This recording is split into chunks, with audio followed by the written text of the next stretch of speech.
மேய்ப்பனின் குரல் ஊழியத்தின் மூலம் 1975 ஆண்டு முதல் கடந்த 47 ஆண்டுகளுக்கும் மேலாக நற்செய்தியை அறிவித்து கொண்டு வருகிறோம்.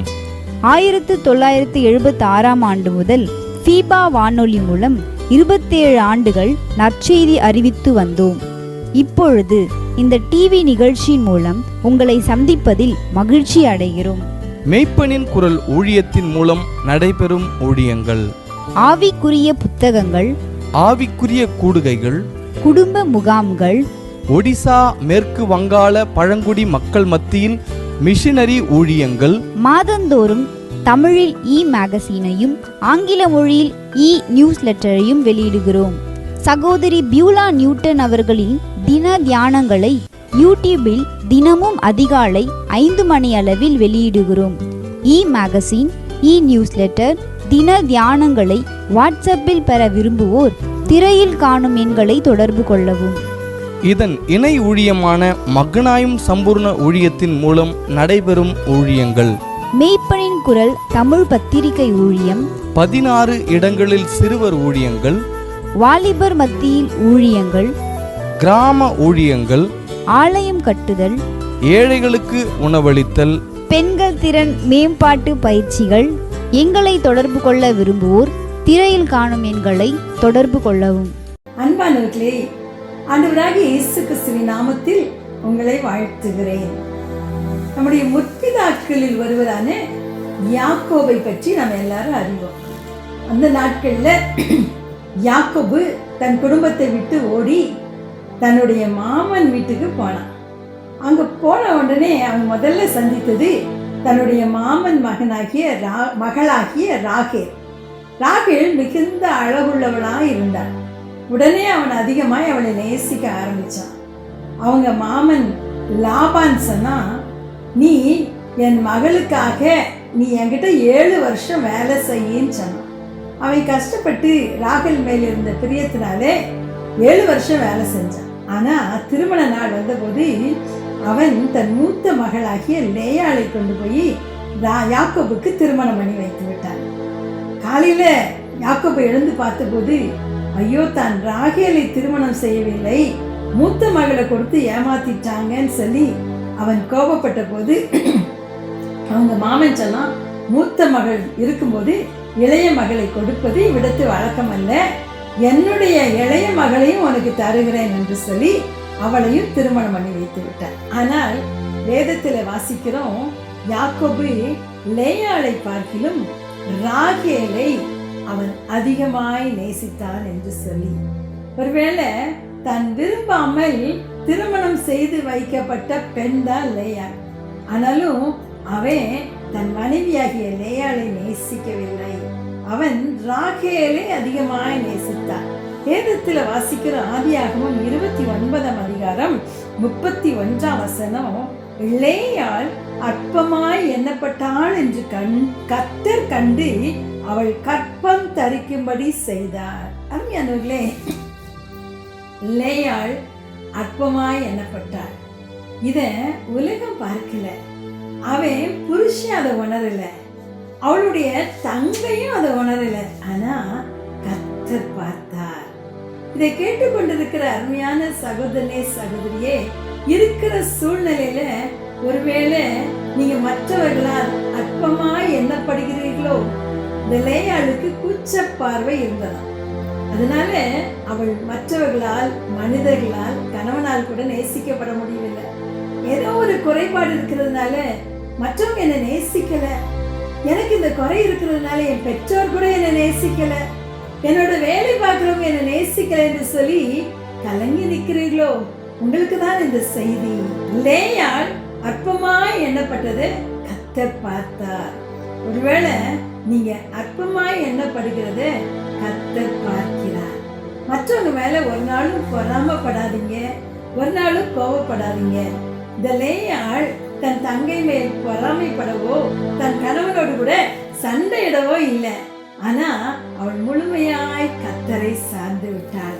கர்த்தர் முதல்ல அவளை ஆசீர்வதித்து அவளுக்கு ஒரு குழந்தையை தந்தார். வேதத்துல வாசிக்கிறோம், லேயாள் கர்ப்பவதியாகி ஒரு குமாரனை பெற்று கர்த்தர் என் சிறுமையை பார்த்தருளினார். இப்பொழுது என் புருஷன் என்னை நேசிப்பார் அப்படின்னு அவன் என்ன செய்யறான் நினைச்சு அவனுக்கு ரூபன் சொல்லி பெயர் வச்சார். பாருங்க, கர்த்தர் இன்னொரு குழந்தையை கொடுக்கும்போது அவள் சொல்றா, நான் அற்பமாய் எனப்பட்டதை கர்த்தர் கேட்டு இவனையும் எனக்கு தந்தார். பிள்ளைகள்லாம் அவ சந்தோஷம் அடைய ஆரம்பிச்சுட்டா.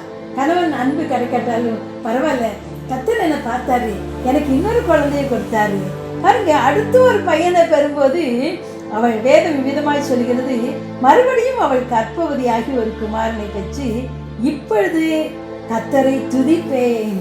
இப்ப ஆண்டவருக்கு நன்றி சொல்ல ஆரம்பிச்சுட்டா.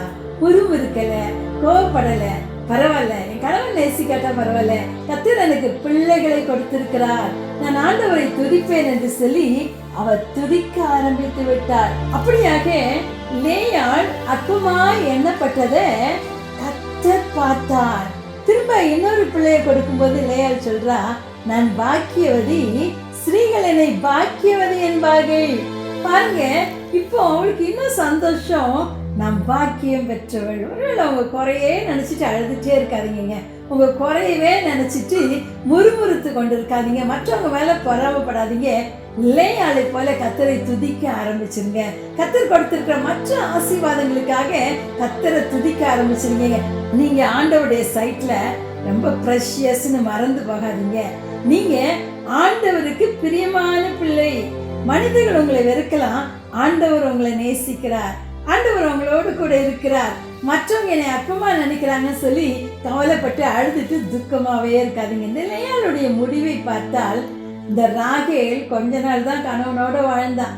பாருங்க, இந்த ராகேல் 2வது டெலிவரியிலேயே இறந்து போயிடுச்சான். கணவனோடு நீண்ட நாட்கள் வாழ்ந்தது இந்த லேயாள் தான். அது மட்டும் இல்லைங்க, இந்த லேயாளுடைய சந்ததியில தான் இயேசு கிறிஸ்து பிறந்தார். அவளுடைய மகன் யூதாவின் சந்ததியில் தான் இயேசு பிறந்தார். லேயாள் தன் கணவனோடு அவனுடைய கலர் பக்கத்திலேயே அடக்கம் பண்ணப்பட்டார். ராகேல் எங்கேயோ காட்டுக்குள்ள அடக்கம் பண்ணப்பட்டார். ஆனா இந்த லேயாளுடைய சந்ததியில இயேசு பிறந்ததுனால இந்த அற்பமா எனப்பட்ட லேயாள் இன்னைக்கு உலகம் முழுசுக்கும் ஆசீர்வாதம் ஆயிட்டான். அவளுடைய சந்ததியிலே இயேசு பிறந்தார்.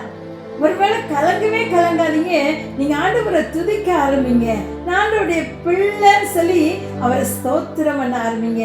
ஒருவேளை இன்னும் நீங்க இயேசுவை அறியாதவங்களா இருப்பீங்கன்னா, இன்னைக்கு இயேசுவே என் உள்ளத்துக்குள்ள வாங்க, என் சிறுமையை பாருங்க, என் நிந்தையை பாருங்க, என்னையும் ஆசீர்வதிங்க, என் பாவங்களை மன்னிங்க, இன்னைக்கு உங்க பிள்ளையா நான் மாறுறேன்னு சொல்லி நீங்க ஒப்பு கொடுத்தீங்கன்னா, லேயாளை ஆசீர்வதித்த தேவன் உங்களையும் ஆசீர்வதிப்பார். உங்கள் நிந்தையை மாற்றுவார், உங்க சிறுமையை மாற்றுவார்.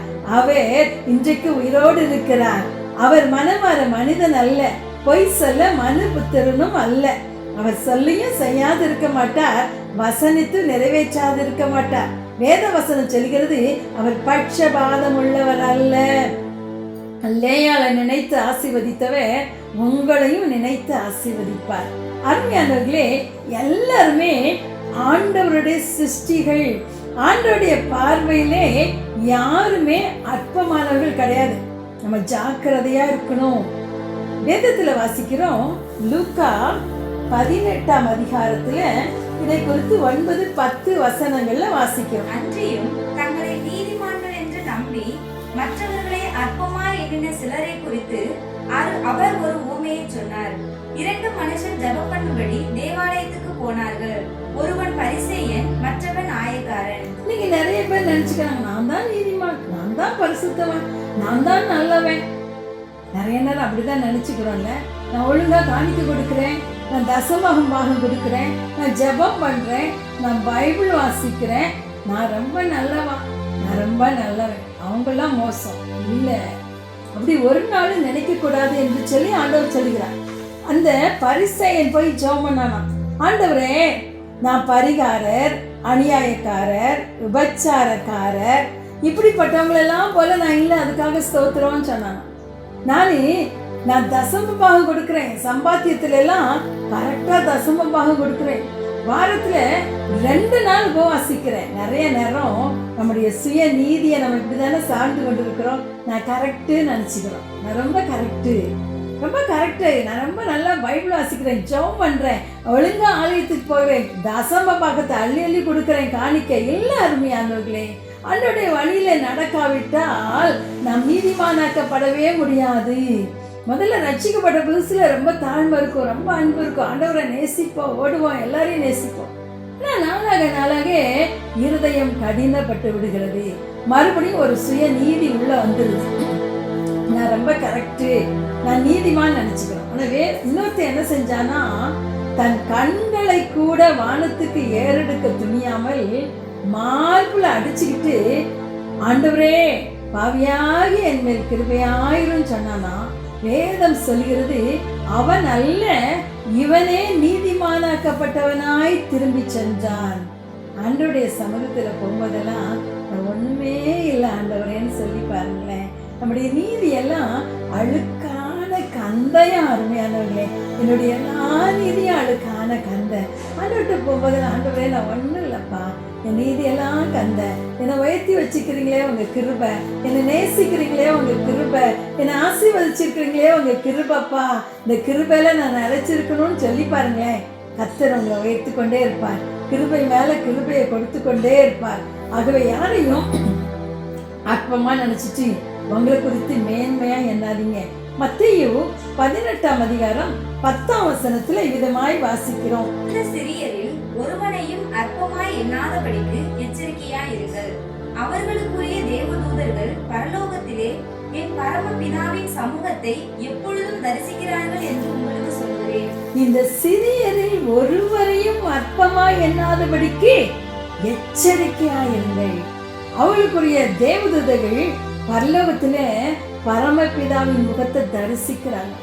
ஒரு பிச்சைக்காரனை கூட, ஒரு குடிகாரனை கூட, ஒரு விபச்சாரத்துல ஈடுபட்டிருக்கிற பெண்ணை கூட நீ அற்பமா நினைக்காதங்கிற.